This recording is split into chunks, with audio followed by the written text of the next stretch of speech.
মই আজি আপোনালোকক এনেকুৱা এটা কথা ক'ম, আপোনালোকে আজিলৈকে মানে শুনা নাই বা দেখা নাই। আমাৰ এই হাঁহ পোৱালিকেইটা দেখিছেনে? এই হাঁহ পোৱালিকেইটা মানে মুৰ্গী এজনীক উমনি দিছোঁ। মুৰ্গীজনী মানে অলপমান মানে মাথাটো ব্ৰেইনটো মানে ডিফেক্ট আছিলে, মানে অকণমান মানে পাগলৰ নিচিনা। তাৰপিছত পোৱালিকেইটা কণীকেইটা যেতিয়া উমনি দিলোঁ, এতিয়া উমনি দিয়াৰ পিছত মানে কি হ'ল, তাই মানে 15 দিনমান বহিলে। 15 দিনমানৰ পিছত বহাৰ পিছত আৰু নবহে নহয়, ওলাই আহে মানে। তাৰ মানে কি নবহে আৰু। তাৰপিছত মই কি কৰিলোঁ, হাঁহ এজনী সেইখিনি সময়তে আৰু হাঁহ এজনী মানে উমনি বিচাৰিলে। হাঁহজনী এইটো আমাৰ গঁৰালটো দেখিছেনে? হাঁহ মুৰ্গী থোৱা গঁৰাল দেই, আমাৰ মানুহজনে বনাই দিছে। কেনেকুৱা লাগিছে ক'বাচোন দেই।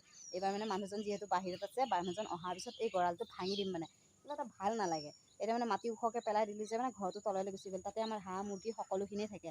এতিয়া আহিছে আৰু লাহে লাহে ইয়াত দেখিছেনে? আমাৰ হাঁহ মুৰ্গী লাহে লাহে মানে এয়া ঘৰমুৱা হৈছেহি আৰু। এই পোৱালিকেইটা এতিয়া মানে কি হৈছে, হাঁহৰ পৰা ওলালোঁ। এতিয়া হাঁহক উমনি বহিবলৈ দিলোঁ আৰু হাঁহে পোৱালিকেইটা ওলালে।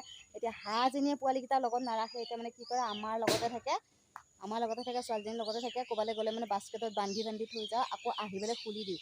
নহ'লে মানে কোনখিনি পাবগৈ ঠিক নাই। এতিয়া আমাৰ এই মানুহজনে ঘৰটো যে হাঁহ মুৰ্গীৰ গঁৰালটো বনাই দিছে, কেনেকুৱা লাগিছে আপোনালোকে কমেণ্ট এটা কৰি জনাবচোন দেই। এতিয়া এনেকুৱাকৈ বনালে হয়, কিন্তু ফাইদাটো নিদিলে। এতিয়া মানে মাটি ওখ হৈ গ'লগৈ, এতিয়া ঘৰটো তললৈ হৈ যায়। আৰু মানুহজন অহাৰ পিছত এই ঘৰটো মানে ভাঙি দিম, হাঁহ মুৰ্গী থোৱা ঘৰটো ভাঙি দিম। আৰু এই ঘৰটো দেখিছেনে? এইটো ঘৰ কিন্তু আমাৰ মৰমৰ মামাই দিয়া ঘৰ হয়। সেইকাৰণে মানে মামাক ভাল পাওঁ, কাৰণ কিয় মামাই যে ঘৰটো দিছে আমাক, হয়তো আমি মামাৰ ঘৰটো নিদিয়াহেঁতেন কিজানি আমি কেঁচা ঘৰত থাকিব লাগিলহেঁতেন।